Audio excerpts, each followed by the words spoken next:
Bueno, un saludo a todas y todos. Estamos aquí en una nueva sesión de nuestras clases remotas. Antes de comenzar, quiero pedirles me disculpen si acaso algún ruido extraño. No sé, un ascensor, cualquier cosa. Porque, bueno, como saben ustedes, estamos grabando en casa. No estamos grabando en un estudio de televisión que tiene sonidos aislados, entonces posibilidad de aislar intervenciones de sonido. Entonces, bueno, pedimos disculpas por si acaso alguna eventualidad. Bueno, dicho esto, entonces vamos a comenzar en esta sesión que está dedicada a la primera parte de la memoria colectiva y la memoria social. Específicamente hablaremos hoy del registro, documento y archivo de la memoria cultural inmaterial.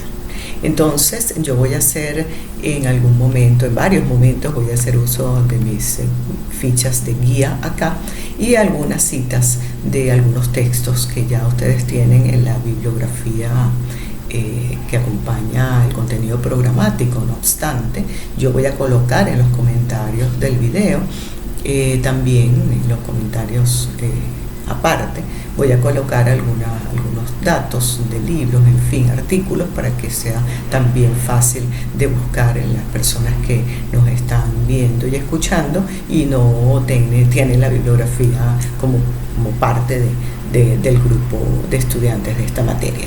Entonces, bueno, vamos a comenzar hablando, situándonos en 1927, en esa década de los años 20, y vamos a abarcar esas aproximaciones, esas teorías creadas de los cuadros sociales de la memoria y de la memoria colectiva en sí por Maurice Howatz.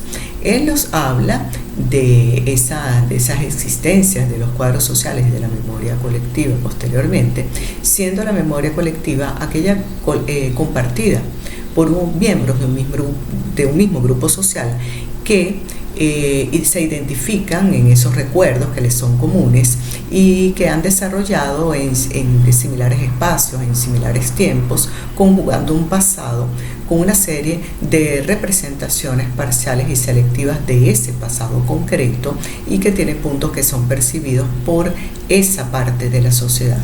De modo que la memoria colectiva o la memoria en sí existe por medio de relaciones. La memoria en sí existe para este teórico por medio de relaciones sociales cuyas referencias principales son el lenguaje como palabra, el espacio como lugar que hace posible que esas representaciones se lleven a cabo y también el tiempo como una delimitación de esos recuerdos en sí. Entonces, planteando esto, él habla de que miembros del mismo grupo social, ellos van construyendo, van haciéndose parte de recuerdos que les son comunes. Por ejemplo, nosotros en esta sesión estamos formando de una u otra manera un grupo social. ¿Por qué? Porque nosotros tenemos un objetivo similar, que es estudiar el patrimonio cultural inmaterial, ver esta parte de los diferentes tipos de memoria, cómo llegar a ese registro, esa documentación, ese archivo del patrimonio cultural inmaterial. Estamos aquí escuchando y viendo este video y, por supuesto, entonces estamos formando una serie de recuerdos en torno a este hecho similar, en este pasado similar, pero él dice que esa memoria, nosotros somos testigos presenciales de estos recuerdos. Nosotros los recordamos porque somos parte de este momento en sí. Entonces, cada quien, no obstante, lo va a recordar, desde su perspectiva, desde su espacio y desde su tiempo, pero efectivamente constituimos una memoria común. La memoria común en este caso, esta sección remota, pero pues podemos tener otros recuerdos dentro de ella misma. Entonces, más o menos en líneas generales, ese es ese concepto. Yo voy a citar aquí de Howatz también lo siguiente, estoy abriendo comillas: la memoria es siempre una construcción colectiva, pues como seres sociales, aunque otras personas no estén físicamente presentes, nunca estamos solos. y en consecuencia todo lo que recordamos está permeado por los grupos sociales de los cuales formamos parte y por eso ninguna memoria puede existir apartada de la sociedad. Exactamente, eso es un poco como la construcción de la cultura. La cultura es un hecho netamente social, humano, y la memoria él la ve como un hecho también social. No habla de la memoria, aunque por supuesto ya sabemos de las teorías de la memoria individual, en fin, pero Hallward concretamente, él habla de esa memoria vinculada a la parte social del humano. Aquí es interesante porque él en sus libros, en uno de sus textos, él habla de, pone un ejemplo concreto que a mí particularmente me toca mucho, que es de un hombre de él, cuando llega a una plaza, él solo, se sienta en un banquito de estos que hay en las plazas, en los parques, y desde esa aparente soledad que él tiene, sentado allí en ese banquito, él comienza a ver otras personas que están sentadas con otra gente, personas que están con niños, paseando perros, en fin. Y entonces ese hombre que está allí, que es él, aparentemente solo en ese banco, él dice precisamente, nadie está solo porque están sus recuerdos para acompañarle, sus memorias están allí para acompañarle. Entonces yo les digo que a mí me toca porque cuando uno no vive en su país, no vive donde están sus familiares, vive inclusive hasta en otra ciudad, por ejemplo, lejana a la que ha formado la cotidianidad de uno desde el nacimiento, por ejemplo, cuando no tiene a sus familiares cerca, cuando no tiene sus amistades más entrañables cerca, físicamente hablando, entonces uno aparentemente tiene una soledad, pero realmente no, porque entonces uno, aunque estuviera sentado en un banco de una plaza, de un parque, pues uno entonces comienza a rememorar, comienza, por ejemplo, a ver esas personas que están paseando un perro, se va recordando del perro que uno tuvo o que tiene, que está con otra persona, se va recordando de familiares, de amigos, en fin, entonces van trayendo esos recuerdos que muchas veces nosotros entonces los vinculamos con ciertas nostalgias. Y allí entonces comienza precisamente esa idea de que nunca estamos solos porque tenemos esos recuerdos allí para acompañarnos siempre, de una u otra manera. Siguiendo en estas vinculaciones de memoria, entonces tenemos a Leroy Gurhan, que él ve la memoria en relación a la presencia de la palabra oral. Pero también puede ser también vinculado con la palabra a partir de la escritura, pero siempre a partir de la palabra hablada. Y allí se introduce allí una memoria bien interesante, que es la llamada memoria étnica, que está basada precisamente en la memoria, en la cultura inmaterial, en las expresiones de la cultura inmaterial, porque la memoria descansa en el propio humano. Entonces está aquella frase humano, memoria, que ya Barreiro ha hablado cuando explica la oralidad como parte importantísima, esencial de muchas culturas prehispánicas, por ejemplo, donde entonces él habla que la oralidad se va transmitida de boca a oído, esos conocimientos, esos saberes populares, esos saberes ancestrales, esos saberes originarios van transmitidos por el propio humano de boca a oído y va pasando de generación a generación. Pero ¿quién es el verdadero, utilizando palabras de Noah que veremos después, quién es el verdadero soporte de memoria? ¿Quién es el verdadero soporte de esas memorias, de esas culturas, desde la parte inmaterial de las culturas y también muchas veces material para poder seguir haciendo las construcciones de objetos, de arte, utilitarios, en fin? ¿Quién es?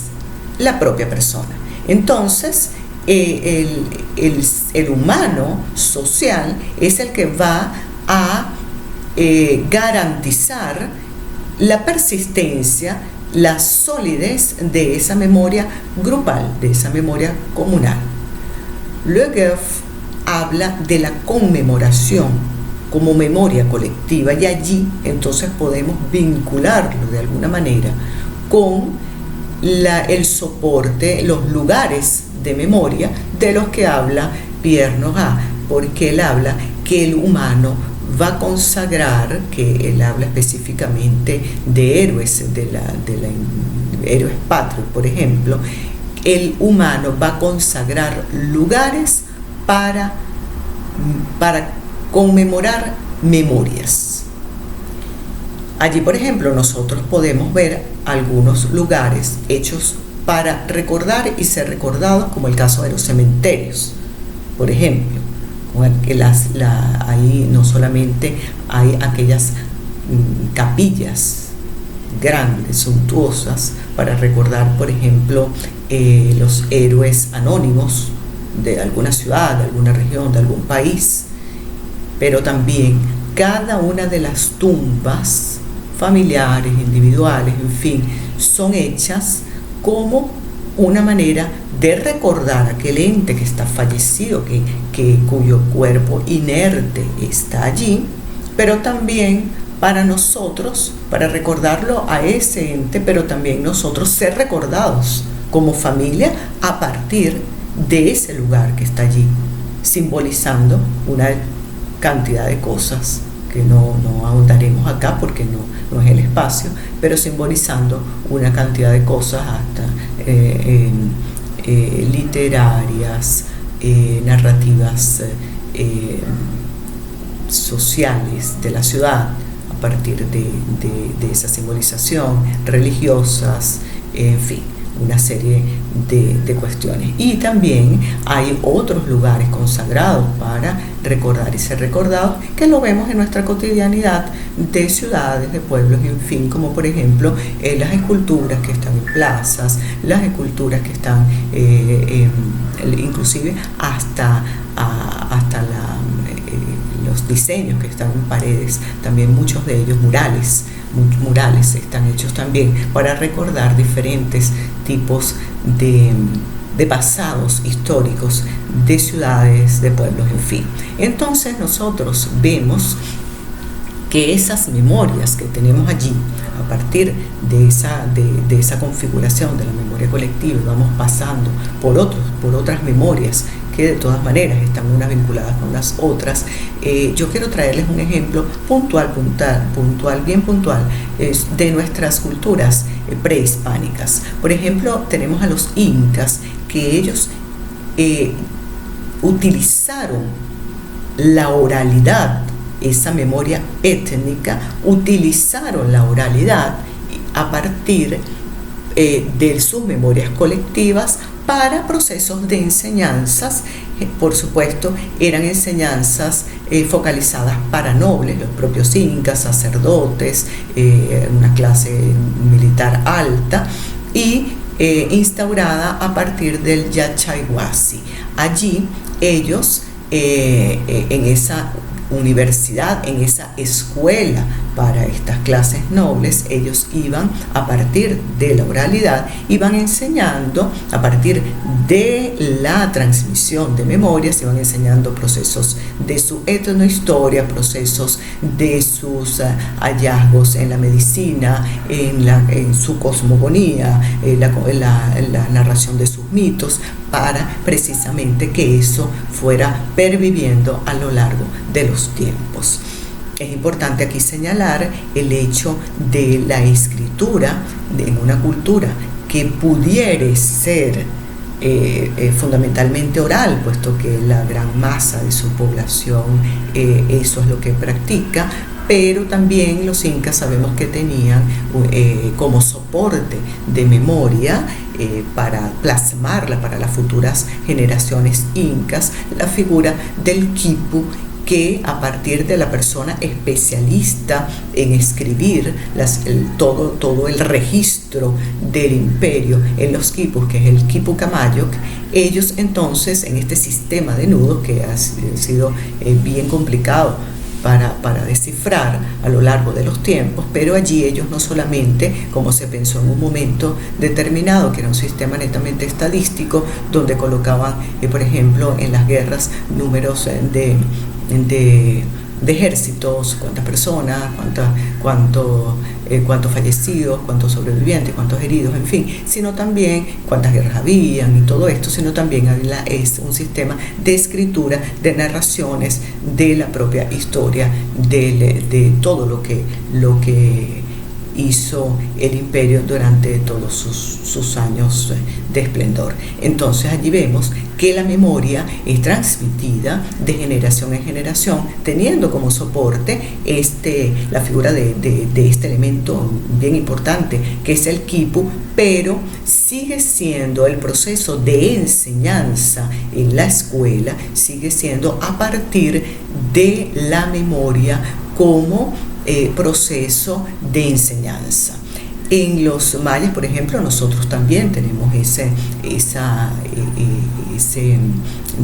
desarrollo memorial para la enseñanza, y también tenemos en los códices, tenemos el sistema de escritura como soporte de memoria, y en los aztecas tenemos, por ejemplo, el Tepochtli, que es interesantísimo porque tenemos el Calmeca, que en fin, que el maestro va enseñando en esas escuelas también dedicadas para las clases nobles de la sociedad, va enseñando la historia, la ciencia, en fin, a partir de algo sumamente significativo para nuestra investigación, que es la retórica, el uso de la retórica. Ellos utilizan la memorización como proceso de enseñanza. Y lo cual, fíjense ustedes que no dista tanto de lo que nosotros tenemos en nuestras sociedades contemporáneas, porque nosotros, por ejemplo, hemos sido sistemáticamente enseñados, y eso es una de las críticas a la educación netamente con visiones extremadamente occidentales y occidentalistas, en el sentido de memorizar fechas, de memorizar números, de memorizar ciertos acontecimientos, sin proponer una verdadera reflexión hermenéutica sobre eso. Entonces allí he sido bien criticada siempre ciertos sistemas de enseñanza, porque se abocan precisamente en esta idea de la memorización sistemática de temas específicos. Pero ya ven que esa memorización sistemática también era realizada por otras culturas, inclusive prehispánicas. Entonces vemos la importancia de la memoria en las culturas netamente orales en su base como tal, pero también en culturas que se convierten posteriormente en culturas escritas. La memoria social, por su parte, y aquí viene entrando a escena Joel Candó, él expresa que la memoria colectiva es una metáfora que solo se aplica a un determinado grupo social. Es un determinado grupo, como ya vimos en esos cuadros que están allí, pero exactamente que los hacen ser muy específicos, puesto que no es posible que todos los miembros de un grupo social puedan compartir totalmente representaciones de su pasado.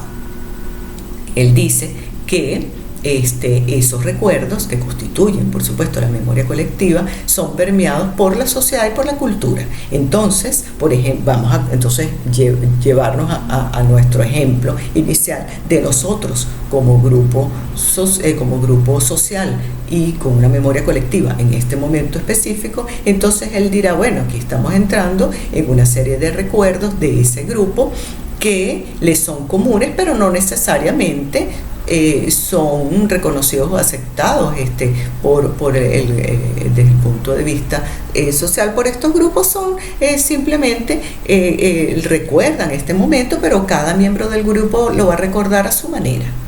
Entonces, y eso tiene total sentido, porque cada uno de nosotros, y allí tenemos que pensar en aquella teoría de la otredad de Todorov, ¿verdad? Cada uno de nosotros es el otro frente a la otra persona. Yo soy el otro para ustedes, pero ustedes son el otro para mí. Entonces, inclusive si no los estoy viendo físicamente, pero dentro de mi mente yo comienzo a imaginarme. Fíjense ustedes qué interesante la memoria, porque entonces, por ejemplo, en los alumnos yo comienzo a imaginarme sus caras, y otras personas que están por allí son personas que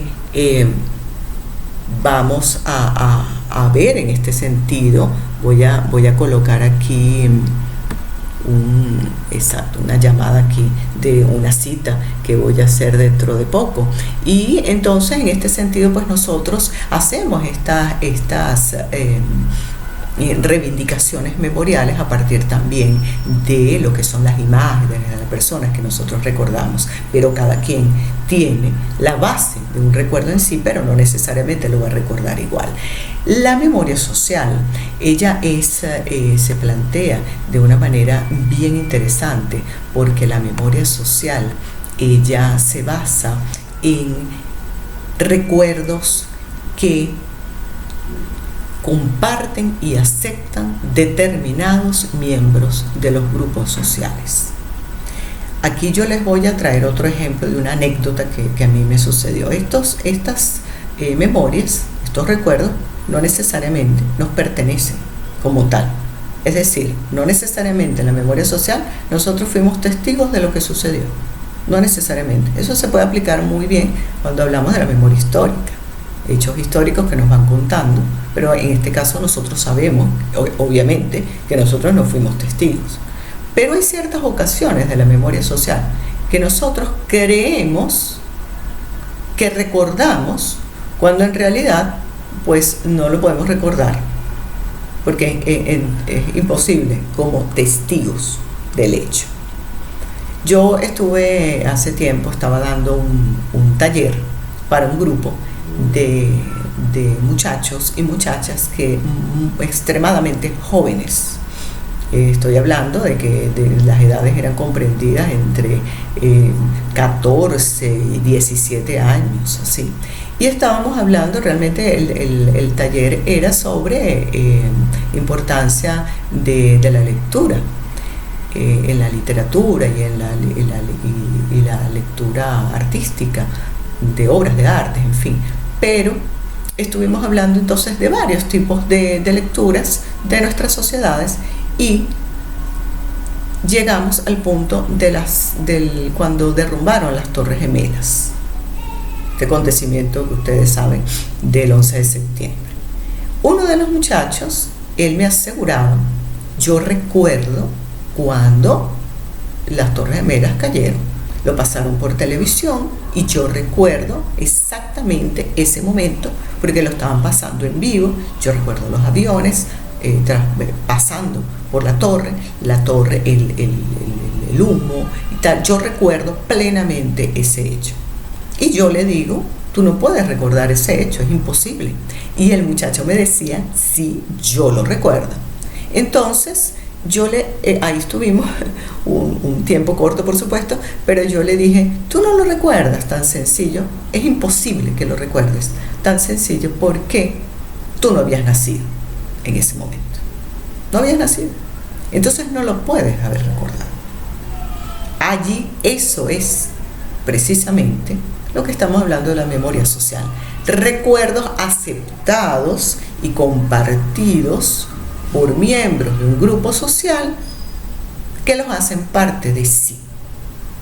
Tanto ese chico, inclusive hasta algunos de nosotros mismos, hemos visto ese hecho reflejado en los medios de comunicación. Por eso es que nuestras tecnologías contemporáneas son fundamentales en los procesos de memoria. Tanto lo hemos visto que creemos que lo recordamos y por lo tanto lo hacemos parte de nuestra memoria social.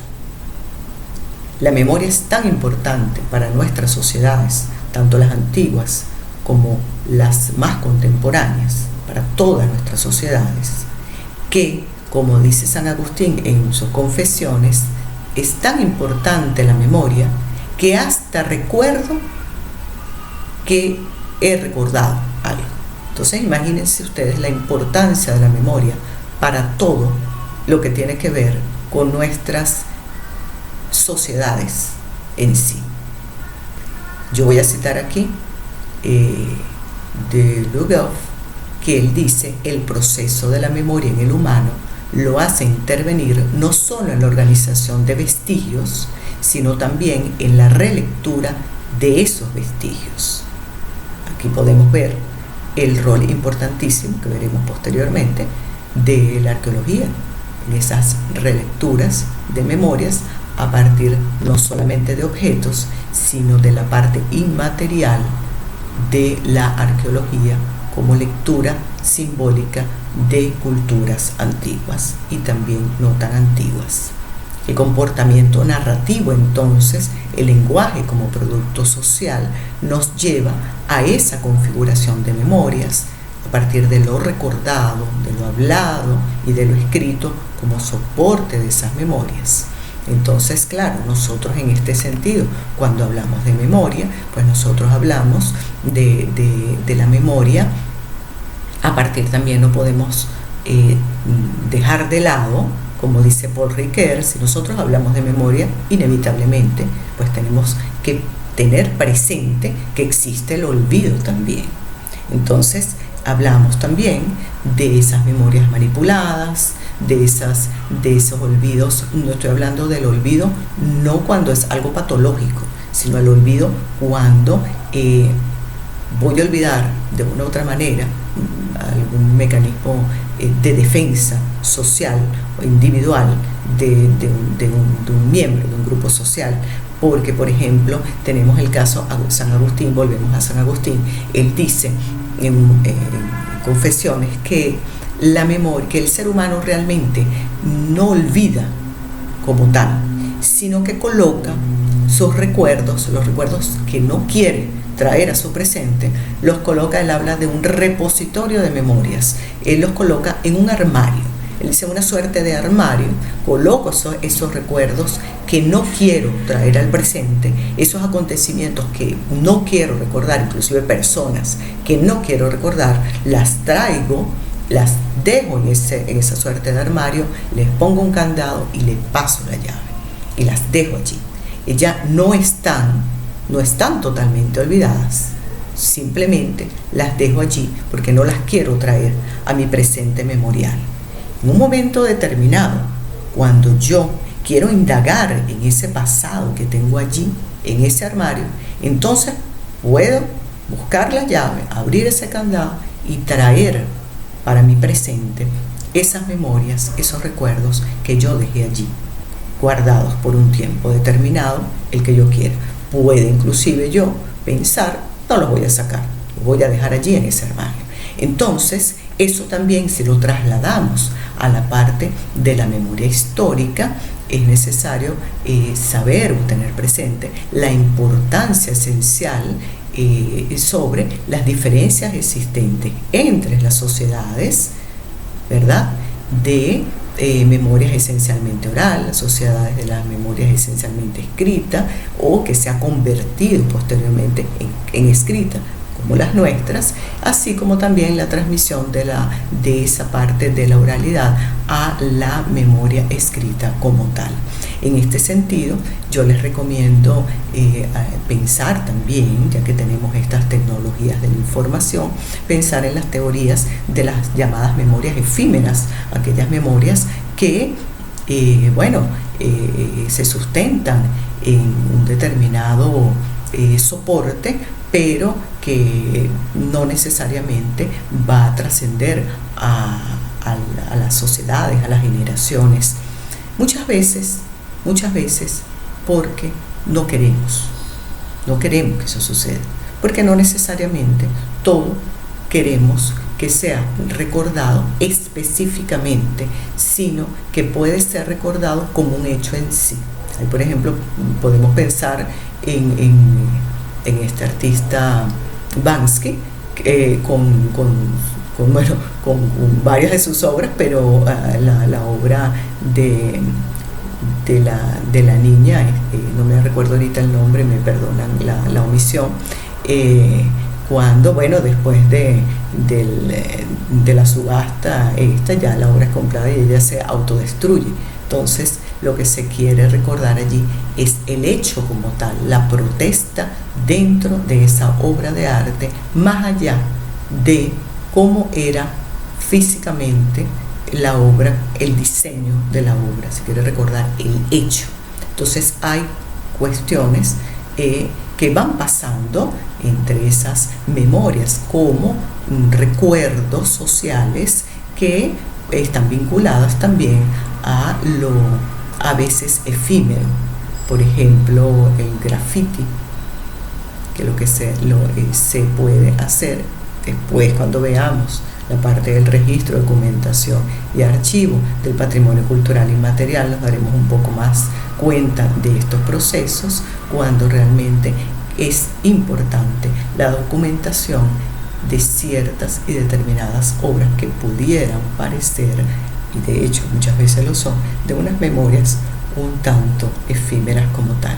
Allí también yo les recomiendo leer a Portelli, porque él habla muy bien de esas memorias cuando las personas quieren, las memorias traumáticas, cuando las personas, los grupos sociales, los miembros del mismo grupo social, ellos recuerdan algo a partir de sus traumas, recuerdan algo desde su propia perspectiva, y desde allí pues hacen ciertas, vamos a decir así, ciertos juicios. La culpa es de estoy hablando de Chivitella concretamente, y yo les recomiendo que lean ese texto. Es un texto corto pero extremadamente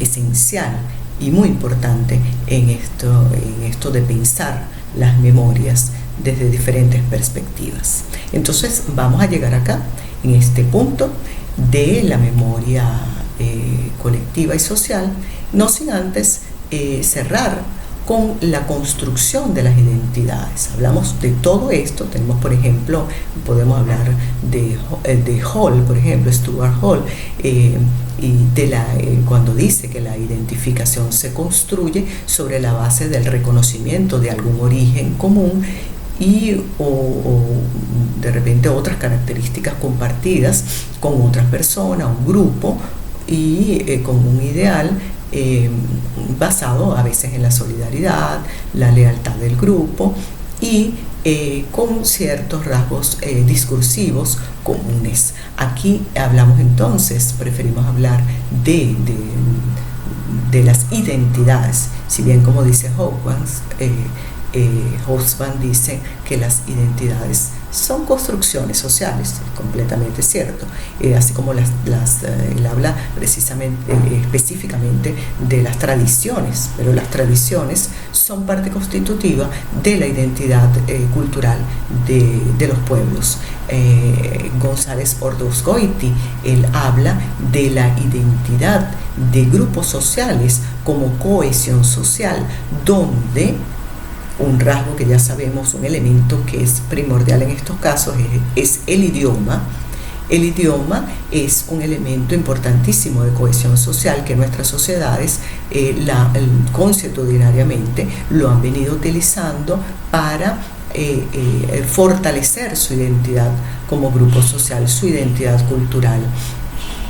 Por ejemplo, nosotros en esto que habla González Ordóñez, podemos hablar de las culturas binacionales que él habla, y dice que en nuestras sociedades, con los procesos de migraciones que han sido de siempre, ¿verdad? Es una constante. Aquí tenemos los ruidos de los vecinos aquí, pero no voy a cortar el audio, el video. Nosotros pues tenemos esas construcciones de culturas binacionales, dice él, a partir de procesos de migración. Se unen estos grupos en islas culturales, que son los clubes que hay en nuestras ciudades. Por ejemplo, el club líbano-venezolano, el club ítalo-brasileño, el club gallego,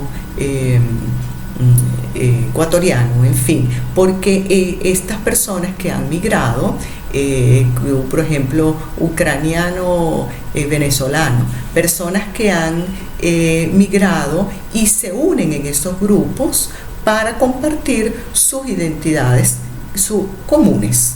Entonces en estos grupos bailan sus danzas tradicionales, cuentan sus historias tradicionales, hablan en su propio idioma, imparten generalmente cursos para que otras personas del país receptor comiencen a hablar su idioma, lo conozcan y por ende, conociendo un idioma, conocemos también inevitablemente, maravillosamente, conocemos mucho de la cultura de ese país o de esos países que hablan el idioma. Entonces ellos se van uniendo en esas islas culturales y van formando grupos unidos sistemáticamente para el afianzamiento del sentido de pertenencia, que es la identidad cultural. En nuestros pueblos indígenas, por ejemplo, nosotros vemos que muchísimos pueblos indígenas de la Via Yala, que es palabra caribe cuna, que puede ser traducida como continente en expansión, si bien ellos refiriéndose desde México hasta la Patagonia, nosotros incluimos también otros pueblos indígenas del mundo que han afianzado su identidad cultural en hablar su propio idioma.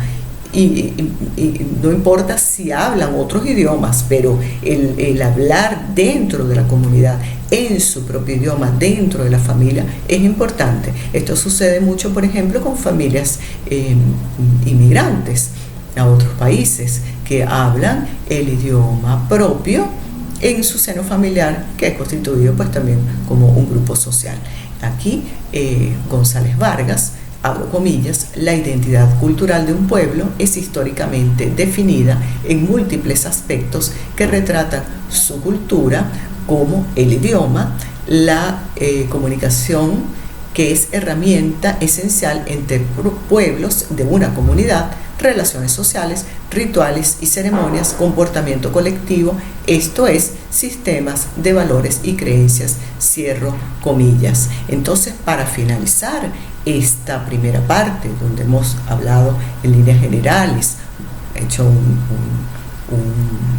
paneo general sobre los diferentes procesos memoriales de nuestras sociedades, cierro con una cita de la Biblioteca de Babel de Jorge Luis Borges, abro comillas, que dice lo siguiente: el universo, que otros llaman biblioteca, se compone de un número indefinido y tal vez infinito de galerías hexagonales con vastos pozos de ventilación en el medio, cerrados por barandas bajísimas, cierro comillas. Aquí entonces nos quedamos con esta introducción entonces a una gran biblioteca que es el mundo, y bueno, seguimos en la otra parte, ya adentrándonos en el tema del registro, documento y archivo del patrimonio cultural inmaterial. Muchísimas gracias por la atención y nos vemos en otra parte de nuestros videos.